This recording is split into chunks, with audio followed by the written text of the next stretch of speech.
So regulating fat.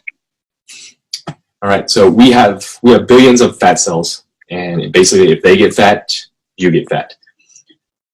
So what happens is triglycerides, they come into the body from the food we eat. Carbs are going to raise triglycerides a little more.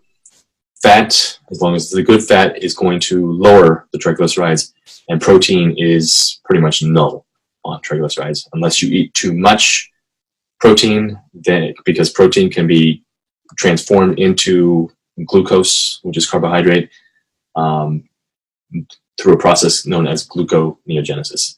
But most people don't overconsume protein, or the ones that I work with don't overconsume protein because I work with them on that.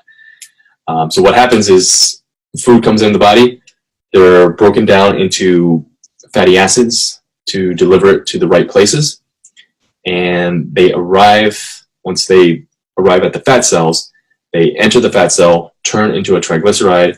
Now they're too big to get out. And once that fat cell reaches the max capacity, they'll duplicate another fat cell. Okay? So that's one thing. If you are overweight or obese, or you have been in the past, it's very important to get on a lifestyle nutrition program ASAP, because even if you do lose the weight and you fall off the wagon, you're more prone to put that weight back on because now you have more fat cells. So we can shrink the fat cells, but we can't get rid of them once we have them. That's interesting. Okay. All right. So regulating fat 2. So we have a hormone called hormone-sensitive lipase. Basically what this does is it helps to shrink the triglyceride from the fat cell, so we get it back out of the fat cell and shrink that fat cell, and then we can actually burn the fat off. And then we also have another hormone called insulin. Insulin is the primary regulator of fat metabolism. Again, high blood sugar is toxic and it's inflammatory. Inflammation opens you up to pretty much everything, every single disease, chronic and acute. And basically how you live your life, which is known as epigenetics, will turn on certain genes, and that will determine what diseases you get or don't get.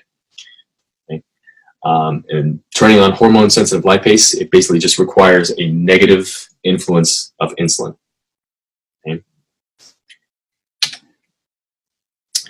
So what happens is insulin basically pushes fat into the fat cell, and when the insulin drops and the hormone-sensitive lipase helps that process out, triglycerides turn into fatty acids, fat cell shrinks.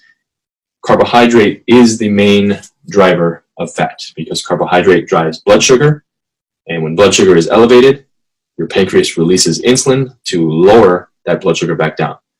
So the main thing is controlling our insulin levels or controlling our carbohydrate levels, which will help with that.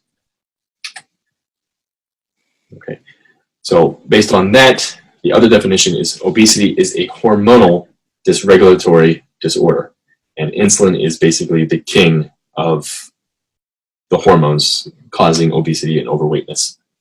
Obviously, there's other ones that play into effect. Everything works synergistically in the body, but insulin is the main one. Okay, so if you do become overweight or obese, your insulin signaling is bad. Okay, so basically it's just like a type 2 diabetic. So you become insulin resistant. And when you're insulin resistant, a easy way to remember, if you're insulin resistant, it just means you're carbohydrate intolerant. So you do need to lower the carbohydrates. But can that be reversed? Yes, it can.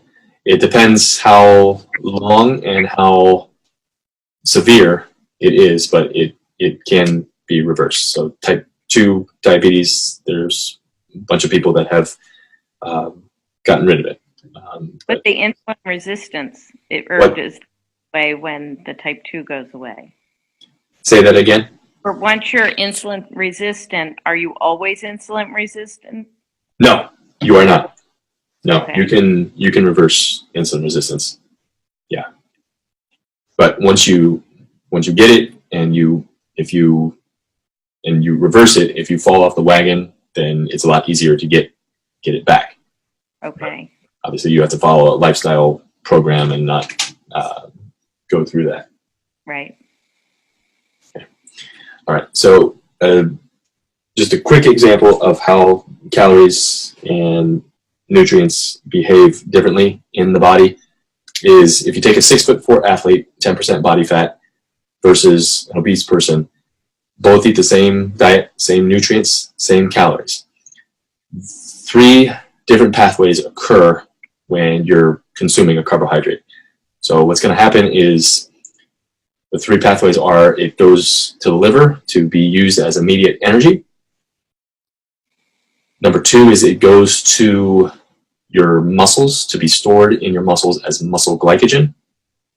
And number 3 is it goes to the fat storage.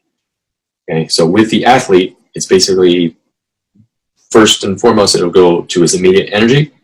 Second, it'll go to his muscle glycogen, which he can then use for future workout and or training or practice or game or hard activity, something he's using his muscles for. It'll go there, and very, very little will go to his body fat storage. Okay? With the obese person, especially if they're not working out, so that's just another reason why everybody needs to work out. It makes them more insulin sensitive. The obese person, it's going to go straight to their liver as immediate energy, and the majority of it after that is going to spill out to more body fat stores.